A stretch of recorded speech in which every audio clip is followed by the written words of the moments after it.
Bon, je ne pensais pas avoir à nous excuser d'un retard qui n'existe pas sur les documents que j'ai. Il y a eu deux changements que je vous ai notifiés comme convenu sur le site. Celui-là, je ne l'ai jamais notifié. Si d'autres ont pris l'initiative de le modifier à mon insu, je le regrette. Et je suis désolé pour vous qui avez attendu. Cela dit, on va passer directement aux choses sérieuses. Qui veut poser la première question à Raphaël Varane? Pas de questions? Si. Fabien Lévesque, France Télévisions. Bonjour Raphaël. Bonjour. Forcément, émotionnellement, ça va être fort pour toi demain soir sur le retour à Bollaert. Qu'est-ce que tu ressens aujourd'hui, le fait de rejouer dans ce stade où tu as débuté chez les pros? Oui, bien sûr, pour moi, ça va être pas mal d'émotions. Pour moi, ça va être pas mal d'émotions parce que voilà, c'est un retour aux sources. J'ai passé pas mal d'années de ma vie, de 9 ans à 18 ans à Lens, donc forcément, ça va être une émotion particulière. C'est beaucoup de fierté.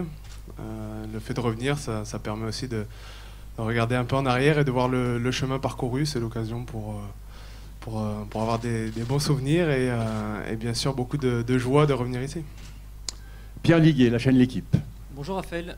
Depuis l'Euro, N'Golo Kanté a un petit peu moins de temps de jeu en équipe de France. Il s'est imposé en Première Ligue. Comment tu le sens dans le groupe en ce moment? Est-ce que tu as la sensation qu'il a passé un cap avec ce changement de club à Chelsea? Je pense que NG, il change pas, il reste comme il est, il a toujours le sourire, il est toujours à fond aux entraînements. On sent qu'il gagne aussi en confiance petit à petit. Voilà, il a vécu un bel été, il a eu un transfert important et il passe des caps et en tout cas je le sens très heureux et c'est un joueur qui a beaucoup de qualité. Oui, c'est Sud-Ouest, je crois, oui, Nicolas. C'est Sud-Ouest. Nicolas Le Gardien de Sud-Ouest. Bonjour. Bonjour. Laurent Koscielny a pris un peu une nouvelle dimension pendant l'Euro, où toi tu n'étais pas là. Est-ce que ça change quelque chose pour toi, maintenant que tu joues à ses côtés? Tu le retrouves?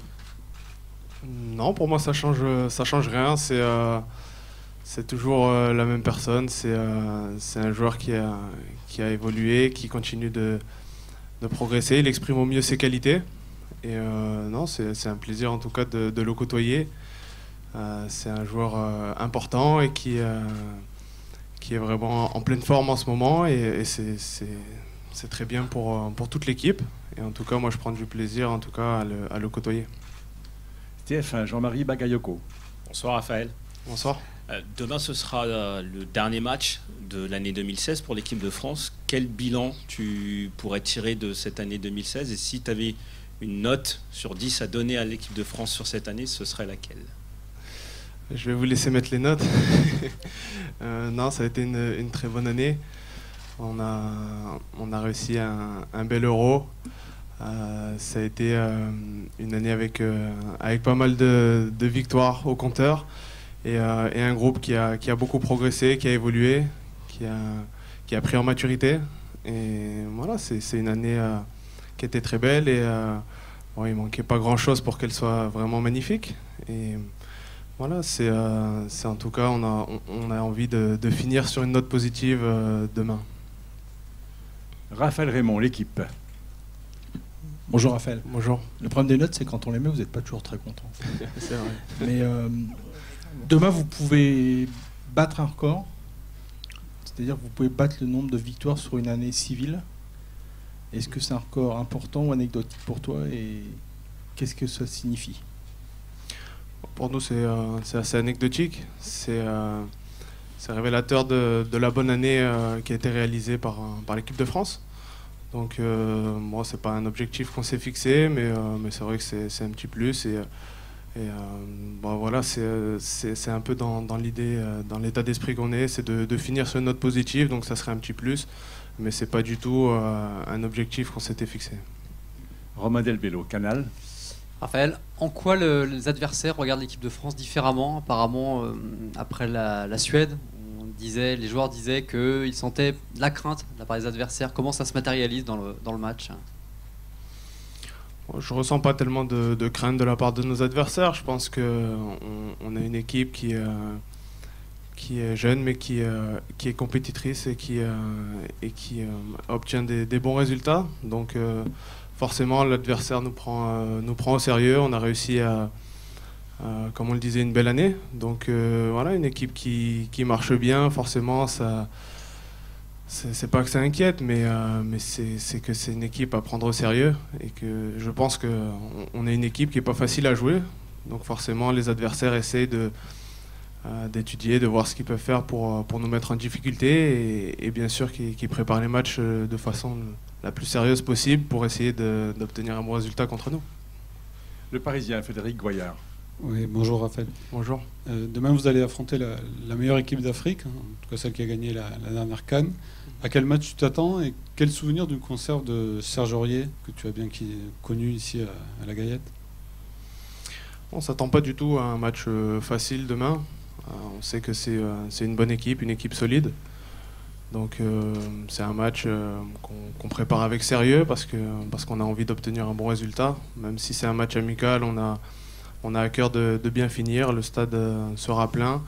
Et on a envie de rester sur une victoire.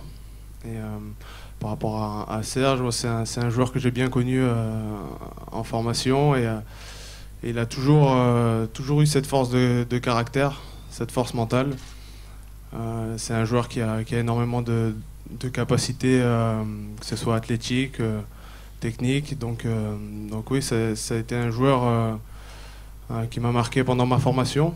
Il est un peu plus âgé et c'était un joueur qui a passé les étapes très rapidement et qui est un joueur avec beaucoup de potentiel. Encore 2 questions, tout là-haut en télé. Fabien Simon, Média RC Lens. Lors de ta première ici à Bollaert, tu avais au marquage un certain Olivier Giroud. Est-ce qu'avec lui, tu en as déjà reparlé et quel regard tu portes depuis sur le chemin parcouru? Ouais, c'est vrai qu'à l'époque, mon premier match c'était contre Montpellier ici à Bollaert. Et lui, Olivier, il ne se souvient pas du tout que c'était moi en face de lui, mais moi je m'en souviens et je lui avais fait. Je lui avais appris en fait. Je lui avais appris en fait assez récemment.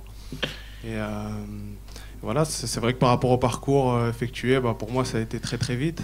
Et j'ai pas eu beaucoup de temps pour savourer l'ambiance qu'il y a ici à Bollaert, mais en tout cas j'en garde un très bon souvenir. Et si je suis ici, c'est aussi grâce au RC Lens. Donc voilà, c'est pour moi beaucoup de bons souvenirs et je suis en tout cas très heureux et très fier du parcours réalisé. Je crois que c'est Fabien Lévesque qui avait demandé le micro. La dernière question, oui, merci. Raphaël, par rapport à l'ambiance de Bollaert que tu as connue pendant quelques mois, du coup, est-ce que tu as retrouvé une ambiance similaire quelque part en Europe avec tous les voyages que tu as pu faire en Ligue des Champions avec le Real Madrid? Non, l'ambiance de Lens c'est unique. Après, une ambiance qui s'en rapproche un petit peu, je dirais, à Liverpool, même si c'est différent. Voilà, en tout cas, je l'ai connu peu de temps sur le terrain, mais j'ai passé pas mal de temps au stade et donc j'ai pu quand même profiter de l'ambiance. Merci. Merci.